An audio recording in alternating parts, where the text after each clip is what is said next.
Welcome to video lecture series on theory of structure 1, also known as structural analysis.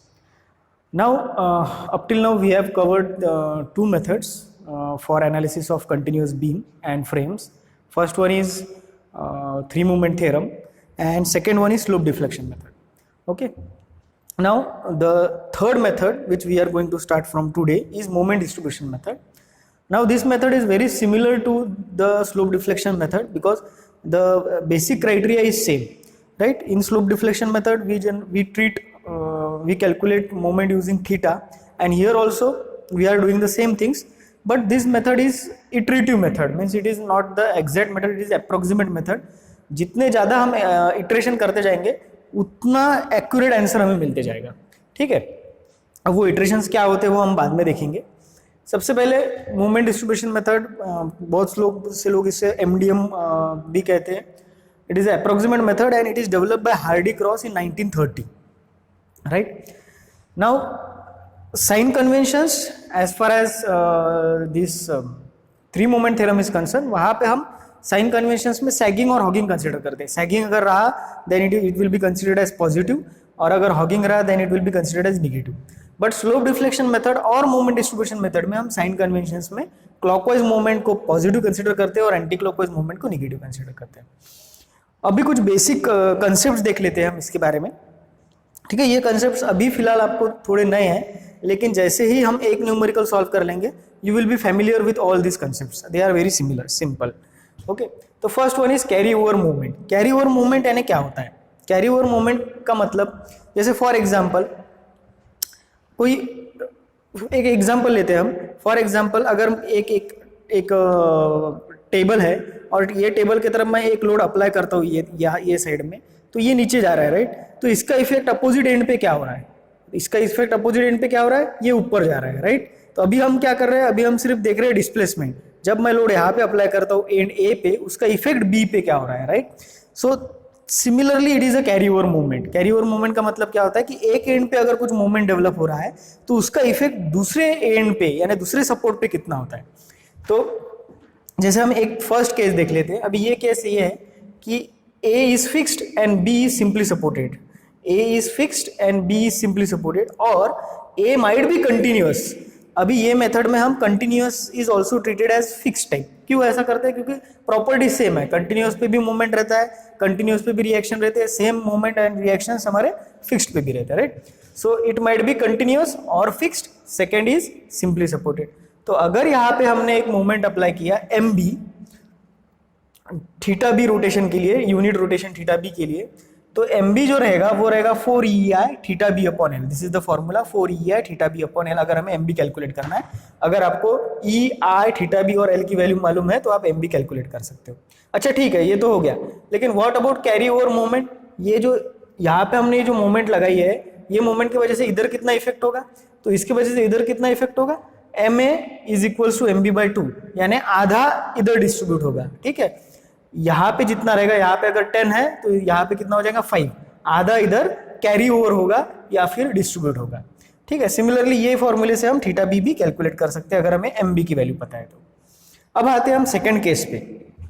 ये case पे अगर आप देखोगे, इसके पहले केस पे हमने देखा था कि यहाँ पे फिक्स्ड है या फिर कंटिन्यूस है और ये सिंपली सपोर्टेड है। अभी दोनों केस में सिंपली सपोर्टेड है, तो दोनों केस में अगर सिंपली सपोर्टेड है और यहाँ पे हमने यूनिट रोटेशन के लिए एक मूवमेंट अप्लाई किया, फॉर एग्जाम्पल MB, अब यहाँ पे फॉर्मूला चेंज हो जाता है। थोड़ा सा ध्यान रखिए, यहाँ पे कितना था? 4EI/L, यहाँ पे कितना है? 3EI/L। ये आपको ध्यान में रखना है, ठीक है। फार एंड हमारा कैसा है? फार एंड हमारा सिंपली सपोर्टेड है। यहाँ पे फार एंड कैसा था? यहाँ पे हम खड़े हैं, और जो फार एंड है यानी अपोजिट एंड है वो कैसा है? फिक्स्ड और कंटिन्यूस है, इसलिए ये 4EI/L था। अब हम यहाँ पे खड़े हैं, B सपोर्ट पे खड़े हैं, और ये जो फार एंड है ये कैसा है? सिंपली सपोर्टेड है, इसलिए 3EI/L है। और अच्छा, इसका इफेक्ट इधर कितना जाएगा? तो इसका इफेक्ट इधर 0 जाएगा, सो MA कितना हो जाएगा? 0, राइट। इस पे से हम ये फॉर्मूले पे से थीटा बी भी कैलकुलेट कर सकते हैं। अब आते हैं हम सेकंड कंसेप्ट पे। Second concept is very similar to the first one. यहाँ पे हमने देखा कैरी ओवर मूवमेंट, यहाँ पे हम देखेंगे कैरी ओवर फैक्टर, यानी जैसे अगर मैं यहाँ पे डिस्कस कर लूँ तो आपको ये समझ जाएगा। अभी यहाँ पे देखिए, जब हमारा फार एंड फिक्स था या कंटिन्यूस था, तो इधर की कितनी मोमेंट इधर ट्रांसफर हुई थी, आधी, आधी मीन्स 0.5। तो ये जो 0.5 है ये एक nothing but carry over factor है। सिमिलरली जब दोनों सिंपली सपोर्टेड थे तो यहाँ की जो मूवमेंट थी वो कितनी इधर कैरी ओवर हुई थी, 0, यानी कैरी ओवर फैक्टर कितना हो गया, 0, राइट। तो अगर सेम यहाँ पे देखेंगे, अगर फार एंड, अगर हम यहाँ पे खड़े हैं, फार एंड फिक्स्ड है या फिर कंटिन्यूअस है, तो उसका इफेक्ट कितना रहेगा, 0.5, यानी कैरी ओवर फैक्टर कितना है, 0.5 if far end is fixed और कंटिन्यूअस।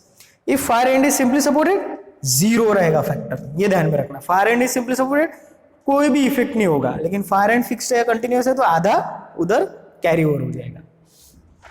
Next is stiffness. अब स्टिफनेस क्या होता है, काफी लोगों को क्वेश्चन रहता है कि ये स्टिफनेस क्या है। Stiffness means moment required for unit rotation. Okay, so for example अभी देखिए इसके बारे में, हम स्टिफनेस के बारे में देखते हैं कि स्टिफनेस कैसे इंक्रीज कर सकते हैं हम, ठीक है। जैसे फॉर एग्जांपल अभी एक मेंबर है, इसको मुझे यूनिट रोटेशन अप्लाई करना है। फॉर एग्जांपल ऐसा मेंबर है, इसको यूनिट रोटेशन अप्लाई करना है, लाइक वाइज, ठीक है, like this unit rotation apply करना है। अब इसको यूनिट रोटेशन है 1 रेडियन या फिर 1 डिग्री, तो अगर मैं इसे 1 रेडियन रोटेशन देता हूं तो इसके लिए मुझे कितना मोमेंट लगता है, that is nothing but the stiffness, right. अच्छा, अगर मैं इसे यहाँ पे पकड़ता हूँ तो क्या हो जाएगा, इसकी इफेक्टिव लेंथ कम हो जाएंगी। अब अगर मुझे यूनिट रोटेशन देना है तो मुझे क्या उतनी मोमेंट लगेंगी जितना मैंने जब यहाँ पे कंसिडर किया था, लेंथ इतनी थी और इसके लिए 1 डिग्री मैंने रोटेट किया था। तो यहाँ पे अगर 1 डिग्री रोटेट करने के लिए मुझे for example 10 kilo newton metre का मूवमेंट लग रहा है, तो अगर मैंने इसकी लेंथ कम कर दी तो मुझे कितना लगेगा, 10 किलो न्यूटन से कम लगेगा या ज्यादा लगेगा, ऑब्वियसली ज्यादा लगेगा। यानी without changing the material properties E and I, simply by reducing length we can increase the stiffness of member। समझ में आ गया। जब उसकी लेंथ ज्यादा थी तब एक यूनिट मोमेंट के लिए मुझे 10 किलो न्यूटन का फोर्स अगर लग रहा है, तो जब मैंने उसकी लेंथ कम कर दी तब एक यूनिट रोटेशन के लिए मुझे 10 किलो न्यूटन से ज्यादा का मूवमेंट लगेगा, राइट। सिमिलरली और कैसे हम चेंज कर सकते हैं, तो फॉर एग्जांपल अभी ये लकड़ी का है, अगर मैं इसे स्टील का लेता हूं तो इसका ई चेंज हो जाएगा, राइट।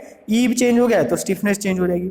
और कैसे कर सकते हैं हम, आई चेंज करके, आई चेंज करना यानी क्या, इसका क्रॉस सेक्शन बढ़ाना। तो अगर फॉर एग्जांपल यहाँ पे मैंने इसका क्रॉस सेक्शन बढ़ा दिया, जैसे ये ऐड कर दिया, ये भी ऐड कर दिया, और अगर मुझे अब यूनिट रोटेशन करना है तो ऑब्वियसली मुझे ज्यादा फोर्स लगेगा फॉर यूनिट रोटेशन, राइट। और उसके वजह से अभी ये इंक्रीज किया, क्रॉस सेक्शन इंक्रीज किया, यानी क्या इंक्रीज किया, आ इंक्रीज किया, मोमेंट ऑफ इनर्शिया इंक्रीज किया, उसके वजह से क्या इंक्रीज हुआ, स्टिफनेस इंक्रीज हुआ, ठीक है। तो देखिए अब हम देखते हैं कि स्टिफनेस का इफेक्ट कैसे कैसे रहता है। अगर हम ई इंक्रीज करते हैं तो स्टिफनेस इंक्रीज होता है, डायरेक्टली प्रोपोर्शनल। अगर हम आई इंक्रीज करते हैं तो स्टिफनेस इंक्रीज होता है, डायरेक्टली प्रोपोर्शनल। और अगर हम लेंथ रिड्यूस करते हैं यानी लेंथ डिक्रीज करते हैं तब हमारा स्टिफनेस इंक्रीज होता है, यानी इनडायरेक्टली प्रोपोर्शनल। तो ये आपको ध्यान में रखना है, ठीक है। और स्टिफनेस ये काफी इंपॉर्टेंट फैक्टर है as far as structural engineer या civil engineer is concern, right. तो अच्छा ठीक है, स्टिफनेस का फॉर्मूला क्या है, देखो ई आई बाय एल, क्यों है, E and I R directly proportional, L is inversely proportional, right. So if far end is fixed, अगर हम यहाँ पे खड़े हैं, फार एंड फिक्स्ड है तो के रहेगा 4EI बाय एल, और अगर हम यहाँ पे खड़े हैं और फार एंड सिंपली सपोर्टेड है, अगर ये एंड सिंपली सपोर्टेड है तो ये रहेगा 3EI बाय एल।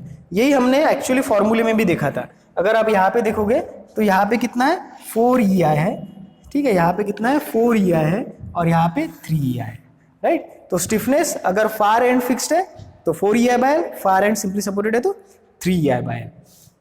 अब हम आते हैं डिस्ट्रीब्यूशन फैक्टर पे। डिस्ट्रीब्यूशन फैक्टर यानी जैसे फॉर एग्जांपल 3 अलग अलग मेंबर है और उस पर अगर हमने लोड अप्लाई किया या मोमेंट अप्लाई किया तो वो कैसा डिस्ट्रीब्यूट होगा, राइट। तो फॉर एग्जांपल अभी यहाँ पे हम कंसिडर करते हैं कि एक एंड फिक्स्ड है, एक सिंपली सपोर्टेड है, ये भी फिक्स्ड है, और एक जॉइंट बी है जहाँ पे ए बी सी और बी डी ये 3 मेंबर आके इकट्ठा हो रहे हैं, राइट। अब ये केस में क्या होगा, अभी फॉर इंस्टेंट हम कंसिडर करते हैं कि ई आई इसका सेम है, इसका भी सेम है और इसका भी सेम है, लेकिन एल डिफरेंट है, L1 अलग है, L2 अलग है और L3 अलग है। अच्छा, तो स्टिफनेस अगर मुझे निकालना है बी ए का तो क्या फॉर्मूला रहेगा, ये बी से ए कैसा है, फिक्स्ड है, यानी क्या रहेगा 4EI by L, so 4EI upon L1। अच्छा, BC का कितना रहेगा, ये बी से सी कैसा है, सिंपली सपोर्टेड है, यानी क्या रहेगा 3EI/L, यहाँ पे हमने देखा था। सिमिलरली B से D कैसा है, फिक्स्ड है, यानी क्या रहेगा 4EI/L3। अच्छा, तीनों का समीशन करना है तो समीशन ऑफ K कितना हो जाएगा, KBA plus KBC plus KBD। उसके बाद डिस्ट्रीब्यूशन फैक्टर, यानी अगर यहाँ पे 10 किलो न्यूटन का मोमेंट है, या फिर हम ऐसा कंसीडर करते कि यहाँ पे 3 किलो न्यूटन का मोमेंट है, तो क्या लगता है आपको कैसे डिस्ट्रीब्यूट होगा ये? क्या इधर 1 किलो न्यूटन डिस्ट्रीब्यूट होगा, इधर 1 किलो न्यूटन डिस्ट्रीब्यूट होगा, इधर 1 किलो न्यूटन डिस्ट्रीब्यूट होगा? नहीं। ये किस पे डिपेंड करेगा? ये डिपेंड करेगा ये मेंबर के मॉड्यूलस ऑफ इलास्टिसिटी L और मोमेंट ऑफ इनर्शिया पे। अगर ये मोमेंट ज्यादा बड़ा है तो इधर ज्यादा मोमेंट डिस्ट्रीब्यूट होगा, यानी इधर 2 डिस्ट्रीब्यूट होगा, इधर 0.5 और इधर 0.5, राइट? तो it depends on the cross section of the beam, its material as well as the length of the beam, right? इसलिए यहाँ पे देखो 4EI/L है। तो ये स्टिफनेस डिसाइड करता है कि यहाँ पे अगर 3 किलो न्यूटन का मोमेंट है तो A के तरफ कितना डिस्ट्रीब्यूट होगा, D के तरफ कितना डिस्ट्रीब्यूट होगा और C के तरफ कितना डिस्ट्रीब्यूट होगा, राइट? अब वो कैसे कैलकुलेट करेंगे हम?